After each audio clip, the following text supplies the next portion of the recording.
The vicious stepsister absolutely hates me. She humiliates me in every way possible, but the more she humiliates me, the more shamelessly I cling to her. Out of sheer helplessness, she gave me 20,000 yuan and begged me not to walk home with her after school. Then she even offered 200,000 for me to transfer out of her class, but every single time, I would find a way to get close to her again. After the college entrance exams, she transferred all her allowance to me.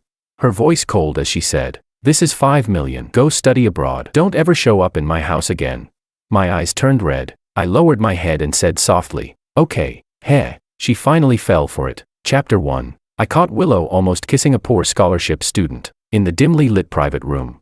She shyly shut her eyes, leaning against the sofa in the corner, her delicate features blurred by the shadows. The boy in a white shirt stood beside her, his hands braced against the sofa, testing as he leaned closer to her. But the next second, I suddenly pushed the door open. He jolted all over, hurriedly turning around to look at me, as if he had been caught red-handed doing a very private kind of handicraft project. He stammered nervously, "George, I ignored him and walked straight toward Willow. With a fawning smile, I said, "The driver came to pick me up, and Uncle asked me to bring you home too." She rolled her eyes at me, snatched up her bag, and followed me out with obvious annoyance. Late at night, the hallway was nearly empty. She shut the door behind her but didn't leave, leaning lazily against it. With a cold snort, she said, "He almost kissed me." I was speechless. I said nothing. Her voice grew sharper with displeasure. She continued, "Do you know how long I've been waiting for this day? He's so honest, it took him forever to work up the courage." I unlocked my phone and showed her the time along with the message from my stepfather,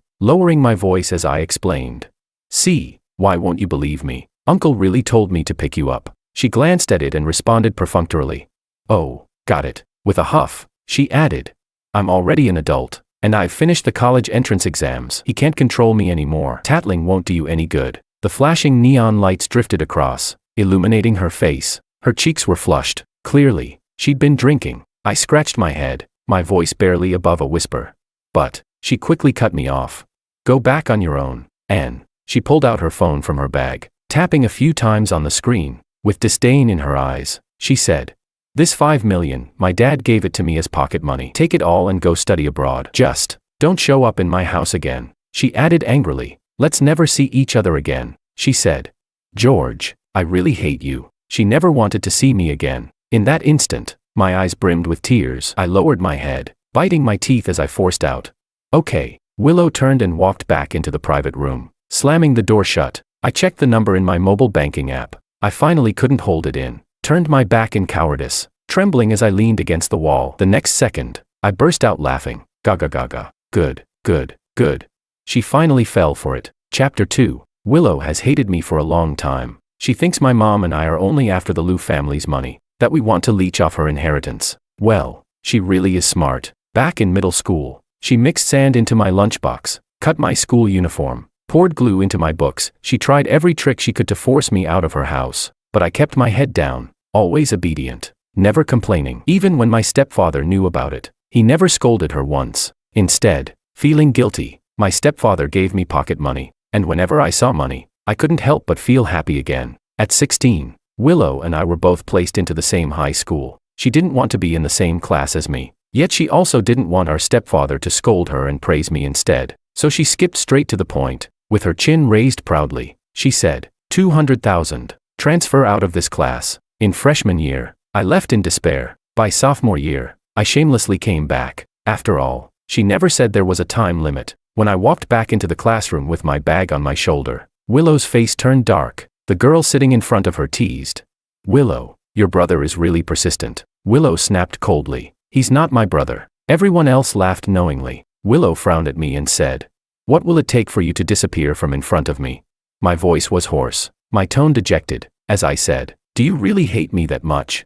She raised her hand and showed a number with her fingers. I gritted my teeth, and then I said, "Sorry, I went into the wrong classroom today." Chapter 3. I discovered a business opportunity. Willow's allowance was truly abundant, and her mother, who lived abroad, had already paved the entire road ahead for her. When she went shopping, I followed behind step by step like a lackey, helping her carry bags and things. With a look of pure disgust, she told me to leave, but I gazed at her with tender concern and said, "As your brother, isn't it natural for me to care about my sister?" She transferred me money, and said, Get lost and stop bothering me. Well, I could only accept it with a smile. I clung to Willow for over a year. Everyone knew she had such a stepbrother, and they even joked about us, saying when our forbidden romance started, make sure to let them know. After a while, Willow didn't even bother to explain anymore. She simply kept throwing money at me, telling me to get out of her way. But how could I possibly leave my golden goose? On Willow's coming-of-age birthday, she drank with her best friends. After returning from the nightclub, I held a bowl of hangover soup in one hand and supported her with the other, secretly hoping that in her drunken haze, she might transfer me money with an extra zero. She squinted, lifting her eyes to me, and suddenly said, "George, you really are despicable and shameless." Her words laced with mockery. My step faltered on the stairs, being scolded, that ought to come with extra payment. Then, without warning, she hooked her arm around my neck, stood on tiptoe, and pressed herself against me. On the winding staircase, she kissed me. Somehow, the lights went out. My vision dimmed in an instant. All I could see was her delicate face, but in the next second, a man's voice rang out. "George, what's going on?" It was my stepfather. Startled, I pulled away from Willow. The bowl slipped from my hand, clattering down the stairs. I lowered my voice, putting on the same honest, simple act as always. "Willow's probably in a bad mood today. She's throwing a tantrum." She even smashed my bowl. Willow lowered her eyes, leaning against the railing, silent in the darkness. My stepfather sighed and said, "Willow is becoming more and more willful. Don't mind her. Just go rest. I'll take care of her." I fled back to my room. At 3 in the morning, Willow sent me a message. "Pathetic man. Don't get any ideas. I didn't see clearly just now. I mistook you for someone else. Get ideas. About what? What was there for me to think about?" She scolded me and still didn't transfer me money. Who's the pathetic one here? I think that's still up for debate. Chapter 4. I only later found out who that person was. One of Willow's admirers, Makoto, a poor student who had always ranked among the top 10 in the grade. Insecure and timid, he only dared to look at her from a distance, but Willow noticed him. Willow once said, "Insecurity is the best cosmetic surgery for a man." Unlike some people, thick-skinned, shameless, and yet still so ordinary, she hated me, but she really liked Makoto's type of personality. After school, I sat in the car waiting for her, yet beside her stood a simply dressed boy. The car door opened. Willow didn't get in. Instead, she rolled her eyes at me and said carelessly, "Get out." I froze for a moment. Makoto, embarrassed, raised his hand in a stiff smile and tried to persuade her. "Don't be like this, Willow. I can push the car back myself. Maybe we'll even run into a repair shop on the way." But Willow didn't give in. Her voice grew colder as she said, "No way." Then she turned to me and said, "I already transferred the money to you. Take a taxi back yourself. Now get lost." Damn, why didn't she give me enough to buy a car for myself?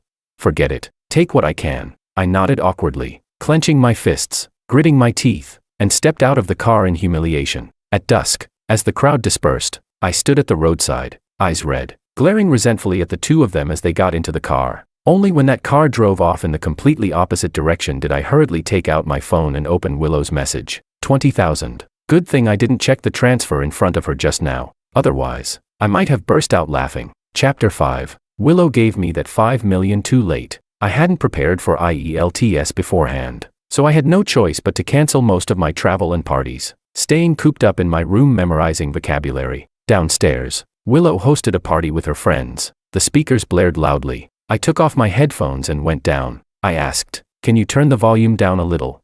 A rich second-generation guy came over, clapping my shoulder with a smile. "George, you're at home. Why not join us?"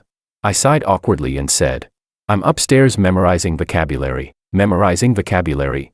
Someone turned off the speaker to hear me better. That guy laughed.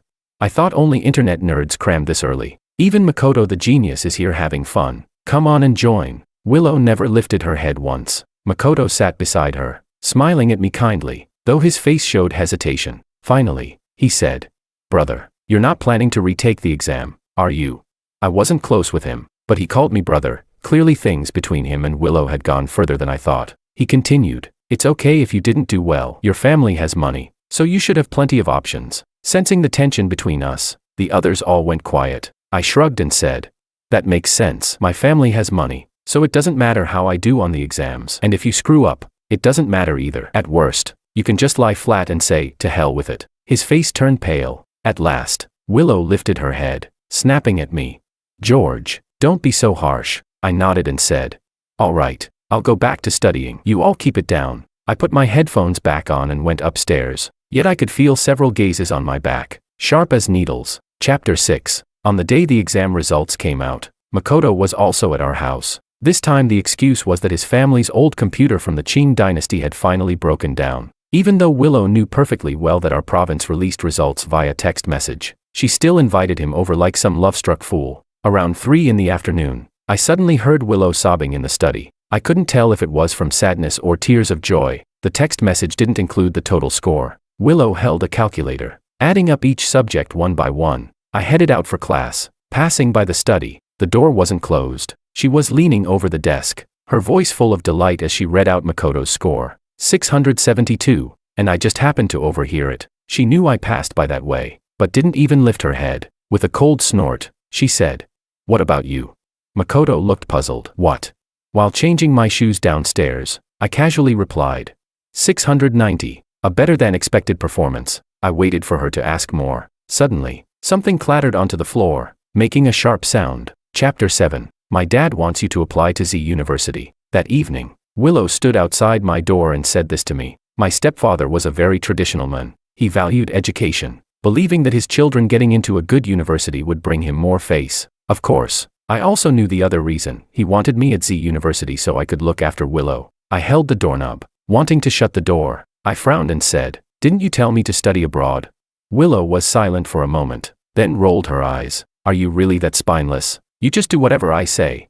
I laughed. Well, she had already given me the money. How could I not listen? But in the past, I only ever listened halfway. When she told me to get lost, I'd leave for an hour, only to return and pester her again. This time, though, I really didn't have the face to push back. 5 million. I promised myself I'd take it and leave, never to appear again. At family gatherings, my mom and I could always sit at a separate table. She pouted. "So you're not going to listen to my dad?" I had played the honest, obedient kid role in this house long enough. Acting clueless was second nature. Of course, I couldn't just ignore my stepfather's wishes, so I nodded dumbly and asked, "Then what major should I choose?" She replied, "Give me your password. I'll let Makoto fill out the forms for you. No one understands how to choose majors better than he does." I scratched my head and muttered, "Just don't send me off to the Gobi Desert." Willow chuckled lightly and said, "Makoto isn't that kind of person." I didn't know. I didn't care. I was already preparing to accept an overseas offer. Chapter 8. And so, the very knowledgeable Makoto filled in mechanical engineering for himself, agriculture for Willow, and for my application, he filled all 80 slots. I had to delete them one by one myself. Makoto and Willow both got admitted successfully. Turns out, he really didn't care about Willow's future at all. My stepfather was delighted and prepared to book a hotel to throw a college admission banquet for Willow. At the dining table, he opened a bottle of wine worth over 100,000 and clinked glasses with my mom. Willow came down the stairs and casually mentioned, "Should George and I have our celebration together?" After the high school entrance exams, we had also held a joint banquet. My stepfather chuckled. He said, "George won't have his for now," he explained. "He's preparing to go abroad to avoid taking up someone else's college admission slot. He deleted all his choices. We'll hold his celebration next year." The faint smile on Willow's lips vanished instantly. Her face darkened. She bit her lip and asked, "Going abroad?" I lowered my head, quietly eating, occasionally sipping the wine worth more than 100,000 per bottle. Didn't taste good, but the more I drank, the more I earned. There was no way I'd ever buy something like that for myself. My stepfather frowned. He said, "Yes, the decision was a bit sudden, but I fully support George. This is supposed to be a happy occasion." Why the long face? Willow lowered her eyes, clearly unhappy, and said, "I'm not happy." My stepfather didn't understand. "Didn't you say you wanted to attend the same university as the person you liked? Now you've been admitted, and to Z University, no less. What's there to be unhappy about? The major isn't great, sure, but you can transfer later. No one's really going to make you farm the land." Your mother's also thrilled. She wants you to spend a month with her over the summer. Willow asked, "Which country?" My stepfather slammed his chopsticks down. "You don't even know which country your own mother is in." She turned to look at me, and for once, there was a trace of grievance in her eyes. She said, "I was asking George." My stepfather silently picked up his chopsticks again. I put down the wine glass, lifted my gaze cautiously, and said, "I haven't decided yet." Chapter 9. That night, Willow came into my room to borrow my phone to look things up. Hers had broken. When her admission results came out earlier, she had angrily knocked over the water glass Makoto handed her, spilling it all over her phone. Honestly, so old already, and still messing around with water indoors. She lay on my bed scrolling through my phone, while I could only sit at my desk playing on the computer to ease the awkwardness. The room was quiet, except for the sound of my typing and clicking. The next second, Willow suddenly said, "Wouldn't it be nice if you went to America?" I asked. "Why?" She snorted softly. "So you'd be far away from me." But that was the country where her mother lived. I was speechless. I glanced at her, and she was wriggling on the bed like a bug, inching herself a little farther away from me. After a while, she leaned over again, half resting against my shoulder, poked me, and said, "Look at this school." I was speechless. So now she was acting like a little sister again. Her moods changed faster than the weather. The room felt warm, so Willow casually shrugged off her jacket, revealing a white camisole underneath. She pursed her lips and muttered, "So hot." Unbelievable, she was acting crazy without even drinking. I ignored her and directly set the air conditioner to 16 degrees. Willow rolled her eyes. She asked, "So, what do you think?" I replied, "It's fine." She switched through a few more pages. I repeated over and over, "It's fine. Anything's fine." Willow stopped. She leaned back on the bed, raising her eyes to stare at me. The truth was, I had already made my choice long ago. I just didn't want to tell her. Chapter 10. It started to rain outside. A sudden summer downpour. The rain pattered against the window. A steady rustling sound. Willow frowned and asked, "Are you blaming me?" She suddenly spoke, her voice so soft it was nearly drowned out by the rain. Such a ridiculous question. I thought for a moment, then answered honestly, "Of course not." At first, I did find her annoying. She was always sharp-tongued, saying awful things, telling me more than once to get out of the Liu family. She even said in front of classmates that my mom and I came just to skim money from her family. The truth is, my family wasn't poor, we just didn't have as much as her parents. At school, she never once treated me kindly, but the willful, arrogant stepsister would turn into gentle, warm numbers in my bank account balance. So I stopped caring much about how she treated me. As for her sending me abroad out of spite, I even considered her my benefactor for that. But now, I was too lazy to keep up the act, and there was no need to anymore. She asked again, "Is this your way of retreating to advance?" That one was harder to answer. Taking the money while pretending to yield could be called retreating to advance, but not in the way she thought. I frowned, wanting to speak but holding back. Just then, the doorbell rang. It was Makoto, here to pick her up. She hesitated for a moment, then stood up and walked out. When she opened the door, she softened her tone, acting coy with Makoto as she said, "Why are you only just here? I've been waiting for you forever." So she could speak nicely. It seemed her bad temper had always been reserved just for me. Chapter 11. Willow and Makoto went out on a date. Makoto posted photos of their trip on his WeChat Moments. By the sea, Willow wore a straw hat and a white dress, smiling radiantly as Makoto held her in his arms. The photo even had the watermark of a professional camera. The caption read, "If only I could meet the younger you. I'd hold you close and never let you get hurt." I gave it a like, then kept scrolling. I liked all the vacation posts my old classmates had shared. Everyone's life looked so wonderful. Nice to see. Love to see. Please, everyone, post more. Then Makoto sent me a private message with another photo. It was Willow, asleep outside, lying on a picnic table. He wrote, "George, it's a good thing you didn't come. Traveling is exhausting. It's much more comfortable just staying home." I stared at the screen silently. Why was she sleeping outside like that? Could it be they'd run out of money? Surely she wouldn't take back what she'd given me.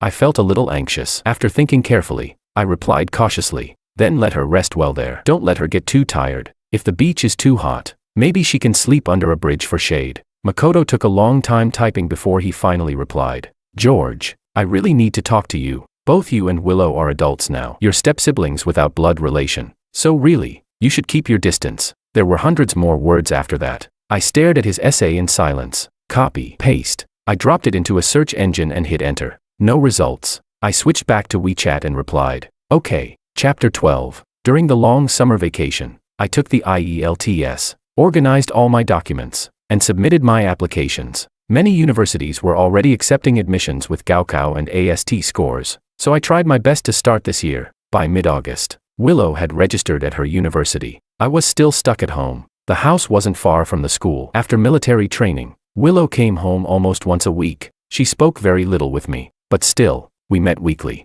Sometimes Makoto accompanied her. When the two of them walked in and saw me sitting on the sofa in the living room reading, he looked surprised, then pretended to act familiar as he said, "George still hasn't received an offer. Then doesn't that mean you'll only be able to start next year?" Willow curled her lips slightly and said, "Maybe." He suddenly looked enlightened and added, Wouldn't that mean you'll graduate a year later than us? I replied calmly. The school I applied to only has a 3-year undergraduate program. I must have hit a nerve. He awkwardly scratched his chin, his eyes flickering, voice timid. I really didn't know that. Willow snorted softly. What's there to know? She added. Everyone starts from a different place. Knowing doesn't give you any superiority. It sounded like a jab at me. I didn't know what I had done to irritate them, but I didn't want to argue. I closed my book and headed upstairs. From behind me, Willow called out. What school? I turned back. Sunlight streamed through the window, falling across the steps. I shrugged at her and said, better not to say. Don't want to show off my superiority. Chapter 13. In mid-September, the day my stepfather and my mom drove me to the airport. It was a work day. He had wanted Willow to ask for leave and come along, but I refused. I said, my sister has never liked me. Better not to upset her. I left directly, and in doing so, granted her wish. When the plane leveled out in the air, I opened the shade and looked outside. Only clouds. The ground was no longer visible. The flight was long. I pulled a blanket over myself, put on a U-shaped pillow, and closed my eyes to sleep. Unexpectedly, I dreamed of Willow. At 14, a relative spitefully told her that her mom had come. She ran out happily, only to see me and my mom.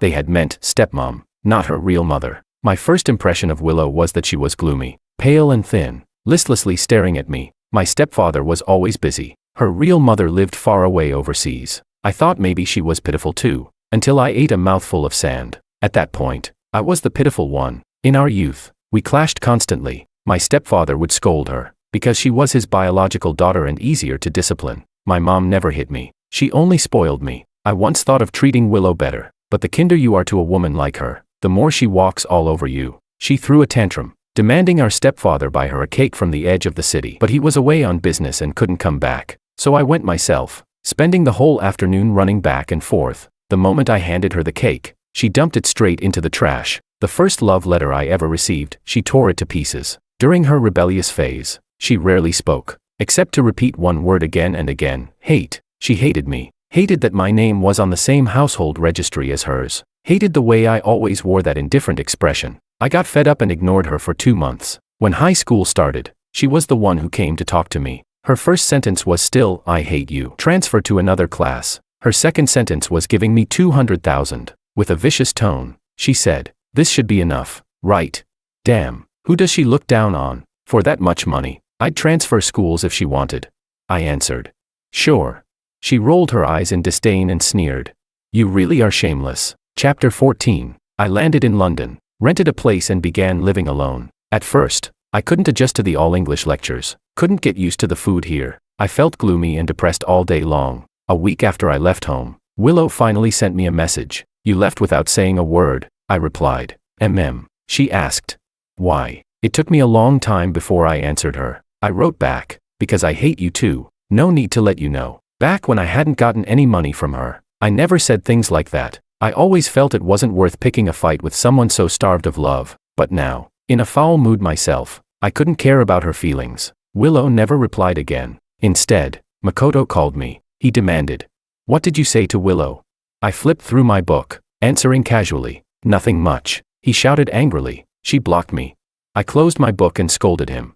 She knocked you, a girl knocked you, and you didn't knock her back. Useless piece of trash. Makoto grew flustered. Then after a pause, he clenched his teeth and said clearly, she deleted all my contacts. I said, oh, she probably caught swine fever after drinking. Just wait until she sobers up and regrets it. Then I hung up. I was busy. Didn't have time to provide him with emotional support. Chapter 15. After the semester ended, I went home for a month's holiday. Traveled with a junior schoolmate who happened to be on the same route. Her family came to pick her up, so I had to wait a while longer. I walked her part of the way, helped carry her luggage. After sending her off, I saw Willow. She had gotten thinner, her figure looking even more delicate. She came over and walked beside me. No sarcasm, no deliberate avoidance. At 19, she finally seemed to resemble a normal person. She asked, who was that just now?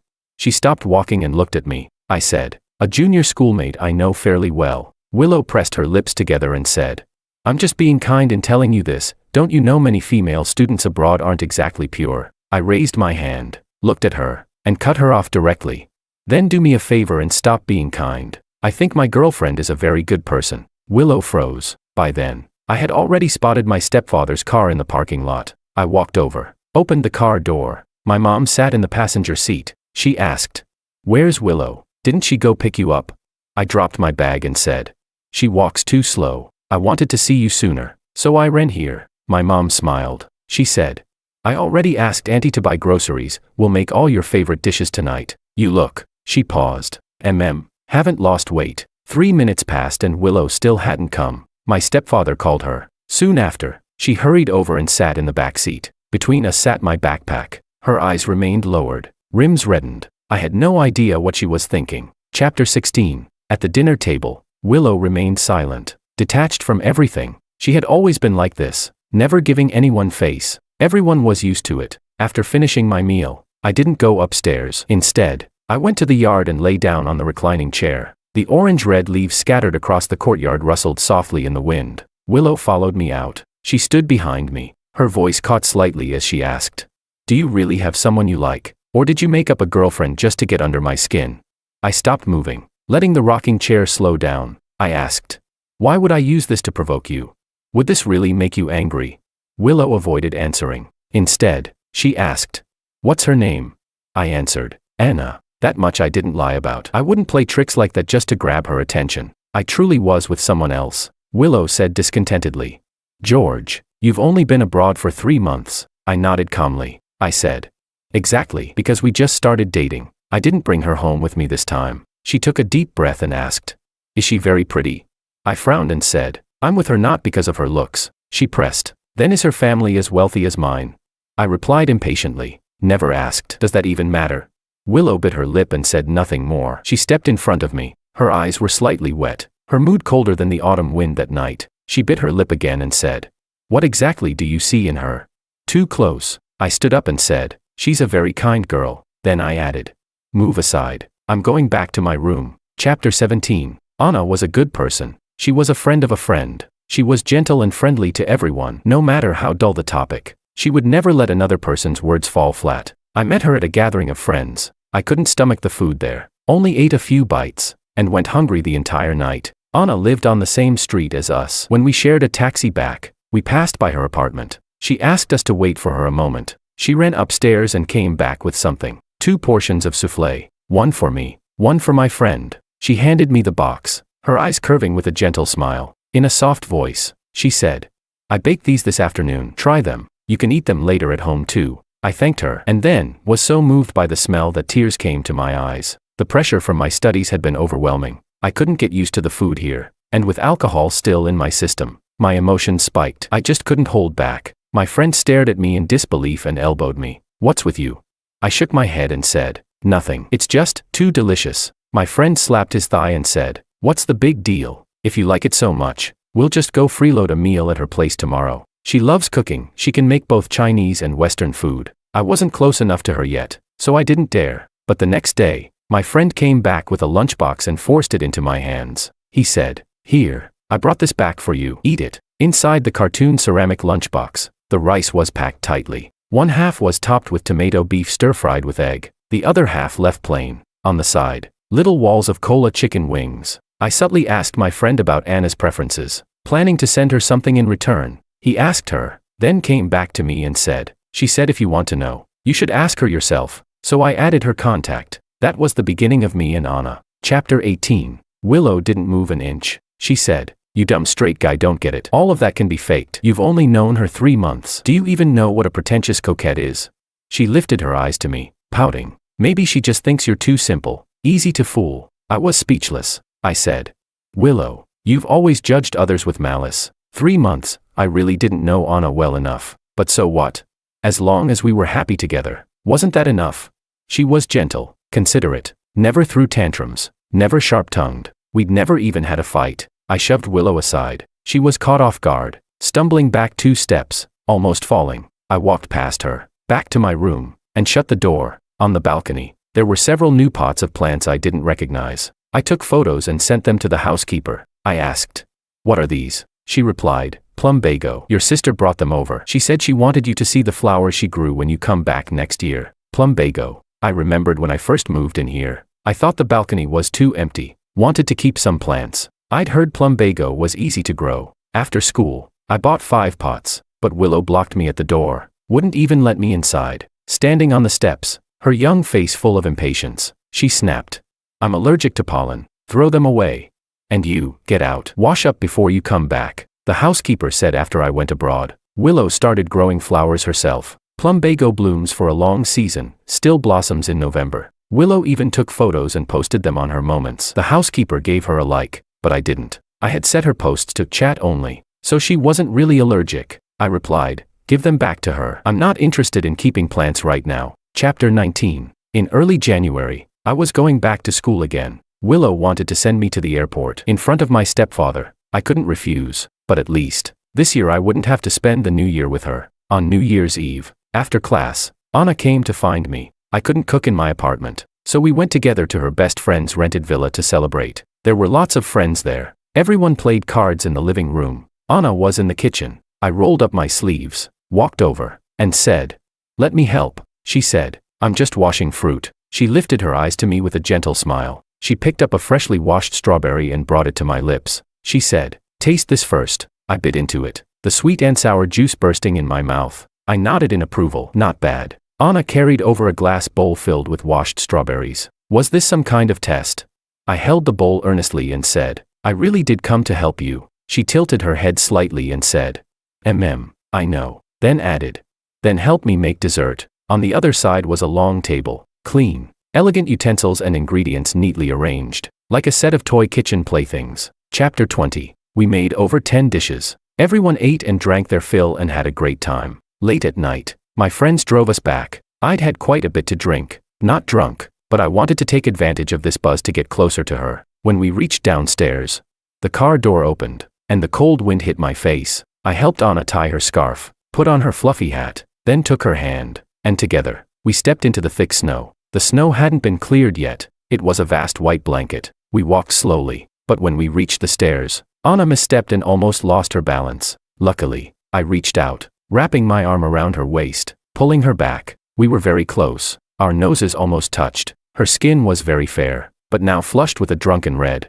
like white porcelain stained with rouge, beautiful enough to make it hard to look away. She was beautiful. I felt the moment was right, so I cupped the back of her head and leaned in to kiss her. The night was dark, and the streetlight emitted a soft glow. The wind blowing was cold, but her face was hot, her breath scorching. The kiss ended. She buried her face in my chest, her cheeks flushed. I chuckled softly and held her tight. Snow fell silently, and it felt like the whole world was just the two of us, with only our heartbeats in sync. However, just as I turned to say something, my gaze froze. A woman in a beige trench coat stood in the distance, quietly watching everything from below. It was Willow. Chapter 21. I reluctantly said goodbye to Anna, and we walked into the hallway. Willow quickly approached me, her presence bringing the cold with her. I didn't know how long she had been standing outside. Snowflakes had settled in her black hair. She knew the address to my apartment. Sometimes, my mom would video call me in the living room, and no one ever avoided the screen. I never expected her to come here so quietly, alone. At this moment, our eyes met, and we both spoke at the same time. She said, Happy New Year. I asked, what are you doing here? Willow whispered, came to see you. I turned my gaze away, replying indifferently, I'm fine. She pressed her lips together, and with a strained voice, said, I'm sorry. It was such an odd thing to apologize for. What was she apologizing for? Words were rented, and speaking more would increase the rent. I didn't respond. She paused, then looked at my face and continued explaining on her own. I didn't let Makoto touch me. I just wanted to know your attitude, so I went on a date with him. Ah, so it was about that. I said, okay, got it. Don't bring it up again. Whether she was angry or sad, she lowered her eyes and leaned against the wall. Scraping the dust off it, she wiped her eyes and said, before you went abroad, I had a fight with Makoto. She choked up and said, he took my phone while I was listening to online classes, and he saw the transfers between you and me. She continued. He added up all the transfer records, and there were over 1 million in total. He scolded me, saying I was cheap, saying I was putting on a show of being a good girl while being a whore underneath. He also said that I didn't like him at all, because love follows the money. By the end, her voice trembled, but I didn't understand what she meant. I laughed and asked, so, are you planning to get the money back? Willow's voice grew hoarse. She said, no, that's not what I wanted to tell you. I was losing patience now, my eyes wandering, starting to count the bricks on the floor. I asked, then what do you want to say? She was silent for a moment. Her lashes fluttered slightly, her fingers digging deeply into her palm. she said. Where the money is, love is too. That's something I used to say to him when I complained about him being stingy, and he said it back to me. George, what I'm saying is, I like you. All these years, I don't believe you didn't notice. She choked up. Chapter 22. Believing that the other person likes you is one of the biggest illusions. By the time I met Willow, she was already past the age where you could just act out and like someone. I had noticed that in high school, but her moods were so unpredictable that it was hard for me to believe there was any real affection behind it. I shook my head and said, no, I didn't notice. Liking is liking. Money is money. They're separate things. Anyone who says where money is, love is really just telling the other person, if you like me, you owe me something. So no, between you and me, there's only a transaction. How should I put it? You're so dramatic. I thought that was your way of compensating me for emotional damage. She grabbed my sleeve, choking back tears as she said, I just always felt that I should hate you, that I should push you away. That's why I treated you like that. I didn't dare let you hover in front of me. Didn't dare face my own feelings. It was getting late. I was a bit tired and yawned, shrugging her hand off. Since she hadn't pressed the elevator button, I did it myself. I said, all right, go on. I'm heading upstairs. Willow's eyes turned red. She said, I took a long flight to come see you. You aren't even going to let me sit for a while. I remembered the little essay Makoto had sent me earlier. I took out my phone and dramatically recited it. I sighed. I have a girlfriend now. We're not blood-related siblings, so we should really keep our distance. I fought magic with magic. Finally, I managed to send the lost Willow away. Chapter 23. Anna still found out about me and Willow. After being together for a year, I purposely chose a day when Willow wasn't home to introduce Anna to my mom. But Willow saw a shopping post from my aunt and drove for 2 hours from school to rush back. During dinner, Anna sat next to me and, without thinking, playfully said, brother, I want some juice. I naturally picked up her glass and poured her some. Willow also raised her glass and handed it to me, but I set the drink down. Anna looked at Willow and smiled apologetically. What could have been a light-hearted joke? Willow, however, turned cold. She put down her chopsticks. Annoyed. Do you think calling each other that is some kind of game between you two? Anna froze for a moment. With elders present, she lowered her eyes, feeling guilty. Sorry, I was out of line. We didn't manage to finish the meal. I snapped at Willow. What's with the attitude? Does this have anything to do with you? It had been a long time since I called her sister. She rarely called me brother either. What was the problem with Anna calling me that?